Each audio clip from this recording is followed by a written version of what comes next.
এক ভোটের নির্বাচন। বাংলাদেশ ক্রিকেট বোর্ডের আজকে যে নির্বাচনটা হলো সেটাকে চাইলে আপনি এক ভোটের নির্বাচন হিসেবে দেখতে পারেন, মনে রাখতে পারেন। কেন? বিসিবির এই নির্বাচনটা অ্যাডহক কমিটি কিন্তু করেছে। তারা 3 মাসের মধ্যে নির্বাচন করার জন্য দায়বদ্ধ ছিল, যেই অ্যাডহক কমিটির প্রধান তামিম ইকবাল, এবং তারা 2 মাসের মধ্যে নির্বাচনটা করে ফেলেছে। এখন যে বোর্ড নির্বাচিত হয়েছে তারা আগামী 4 বছরের জন্য বাংলাদেশ ক্রিকেটের অভিভাবক সংস্থা হিসেবে কাজ করবে। গত কিছুদিনে বাংলাদেশ ক্রিকেটের উপর দিয়ে এই অফ দ্য ফিল্ড যেসব ঝড় বয়ে গেছে, আশা করা যায় যে এখন সেই ঝড় কিছুটা থেমে যাবে।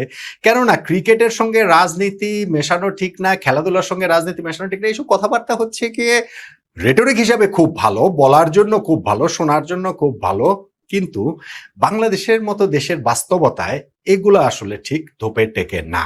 ফলে এই যে নির্বাচনটা হলো বাংলাদেশ ক্রিকেট বোর্ডের, সেই নির্বাচনটা হওয়ার পরে আমাদের ক্রিকেটের মাঠের বাইরের এই অবস্থাটা কিছুটা স্থিতিশীল হবে, সেই প্রত্যাশা আমরা করতেই পারি।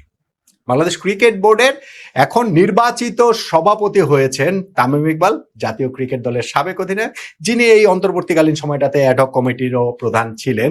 সো আগামী 4 বছরের জন্য বাংলাদেশ ক্রিকেটটা সামনে এগিয়ে নিয়ে যাওয়ার এই জাহাজের ক্যাপ্টেন হিসাবে দায়িত্বটা তামিমের উপরে থাকবে। সঙ্গে ফাহিম সিনহাকে সহসভাপতি করা হয়েছে বিসিবির। সহসভাপতি 2 জন আসলে করার অপশন থাকে, কিন্তু বিসিবি আজকে এটা একজনকেই সহসভাপতি করা হয়েছে, এবং প্রেস কনফারেন্সে বলা হয়েছে যে চাইলে এটা ভবিষ্যতে আরো একজন বাড়ানো হতে পারে। দেখেন, ক্রিকেট বোর্ডের এই নির্বাচনের যে উত্তাপটা, খুব যে উত্তাপ ছিল তাকে বলা যাবে তা বলা যাবে না, এবং সেইখানটা থেকে অনেকগুলো জায়গায় কিন্তু ভোটের আগেই পরিচালক নির্বাচিত হয়ে গিয়েছিলেন। সবচেয়ে বেশি আগ্রহের জায়গা যে ছিল ক্যাটাগরি 2, যেটা ঢাকার ক্লাব ক্যাটাগরি, যেখানে 16 জন প্রতিদ্বন্দ্বিতা করছিলেন এবং তার মধ্যে 12 জন নির্বাচিত হয়েছেন। এবং আমি যেটা বলছিলাম যে এক ভোটের নির্বাচন হিসেবে সেটা মনে রাখতে পারেন, সেটা কিভাবে? এই ক্যাটাগরি 2-র কাউন্সিল 76 জন, মানে 76টা ভোট, তার মধ্যে 74 জন ভোট দিয়েছেন, তার মধ্যে 73টা ভোট তামিম ইকবাল পেয়েছে, একটা মাত্র ভোট পাননি।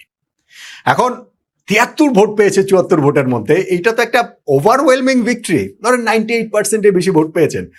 আমার কাছে বারবার মনে হচ্ছে যে একটা ভোট তিনি আসলে পেলেন না কেন, কিভাবে পেলেন না, কার ভোটটা আসলে তিনি পেলেন না। আবার ঠিক তেমনি ভাবে এই যে 12 জন নির্বাচিত হয়েছেন এই ক্যাটাগরি থেকে, 13 নম্বর জনের সঙ্গে 12 নম্বর জনের পার্থক্যটাও সেই এক ভোটেরই।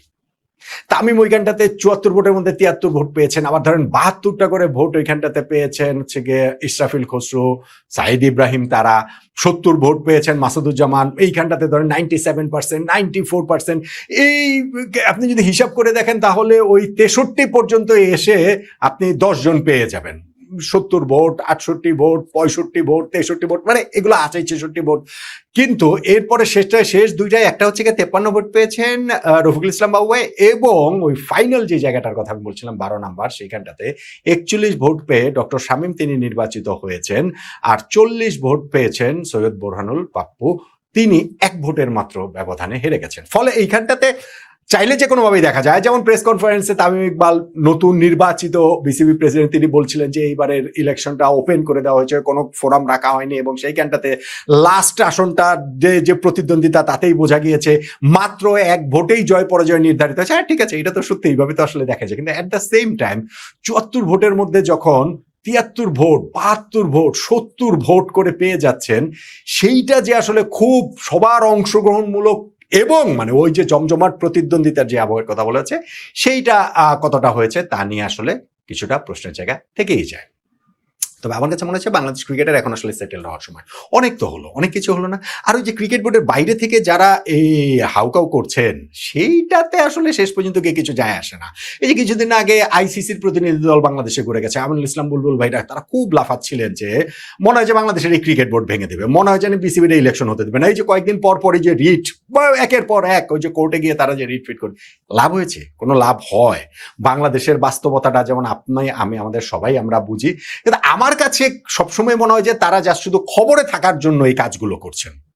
যারা বাংলাদেশ ক্রিকেট বোর্ড থেকে বিতাড়িত, তারা আসলে সত্যিকার অর্থে খবরে থাকার জন্য, এবং আমিনুল ইসলাম বুলবুল ভাই তিনি তো অস্ট্রেলিয়ায় বসে করছেন, এইখানেও তার কিছু লোকজন আছে সেট করা, তারা বিভিন্ন জায়গায় গিয়ে এরকম কথাবার্তা বলে বাজারটা আর কি একটু গরম রাখছেন। গরম রাখার সময় তো শেষ, ক্রিকেট বোর্ডে তো নির্বাচন হয়ে গেছে, সেই নির্বাচনে তো আপনারা অংশই নিতে পারেন নাই, এবং তারপরে যে আগামী 4 বছরের যে নির্বাচিত কমিটি, সেই কমিটি ভেঙে দিয়ে আপনারা চলে আসবেন, বাংলাদেশ ক্রিকেট বোর্ডের দায়িত্ব নিয়ে নেবেন, হবে হবে না, কিন্তু এটা হবার নয়। আমি যেমন যেই তারা নির্বাচনটা করেছিল বাংলাদেশ ক্রিকেট বোর্ড, যেখানটাতে আমিনুল ইসলাম বুলবুল ভাই বোর্ড প্রেসিডেন্ট হয়েছিলেন, সেই ভীষণ প্রশ্নবিদ্ধ নির্বাচনের পর কিন্তু আমি বারবারই বলেছিলাম যে ন্যাশনাল ইলেকশনের সাথে এটার একটা সম্পর্ক রয়েছে, এবং ন্যাশনাল ইলেকশনে তারা যাদের মদতপুষ্ট তা সেই ক্ষেত্রে যদি হয়, সেই দল যদি ক্ষমতায় আসতে না পারে, তাহলে এই বোর্ড থাকবে না, এই বোর্ড আসলে ভেঙে যাবে। এই বোর্ড ভেঙে গেছে, সেই বোর্ড বুলবুল ভাইয়ের ভেঙে গিয়েছে।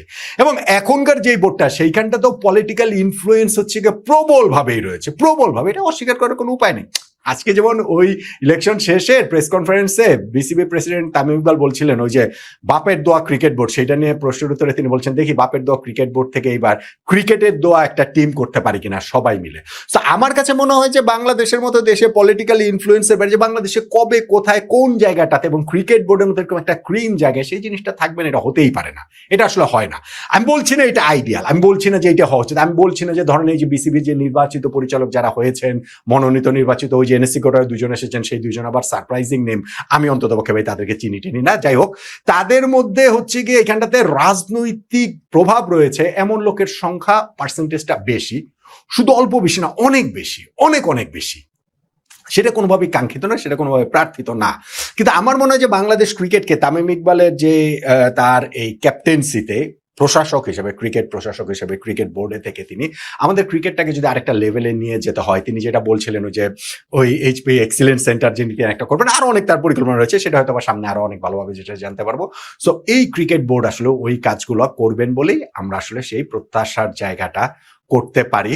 এক ভোটে তামিম ইকবালকে কে দিল না, কিংবা ওই যে 2 ভোট সাইদ ইব্রাহিম কিংবা ওই যে ইসরাফিল খসরুকে কে দিল না, কিংবা 4 ভোট মাসুদুজ্জামানকে কে দিল না, এগুলা জাস্ট শুধু হচ্ছে বলার জন্য বলছি। কিন্তু এন্ড অফ দ্য ডে গিয়ে যারা নির্বাচিত হয়েছেন এই ইলেকশন প্রক্রিয়ার মাধ্যমে, সেটাতে আইসিসির কাছ থেকে বাংলাদেশের ক্রিকেট কোনো সময় থ্রেটের মুখে ছিল না, সামান্যতমও ছিল না। এবং এইটা নিয়ে যারা মানে ছিলই না ভাই, এটা ছিলই না, এটা খালি বলার কোনো কিছু নেই। তো এখনো সামনেও সেই জিনিসটা থাকবে না। সো এখন বাংলাদেশ ক্রিকেটটার এই মাঠের বাইরের এই জিনিসগুলো থেকে একটু সেটেল ডাউন করে আমাদের মাঠের ক্রিকেট, আমাদের ক্রিকেটের উন্নতি, আমাদের লং টার্ম ভিশন, সেই জায়গাগুলোতেই তামিম ইকবালের নেতৃত্বাধীন এই ক্রিকেট বোর্ড মনোযোগ দেবে, সেই প্রত্যাশাটা তো আমরা করতেই পারি না? বলেন তো দেখি।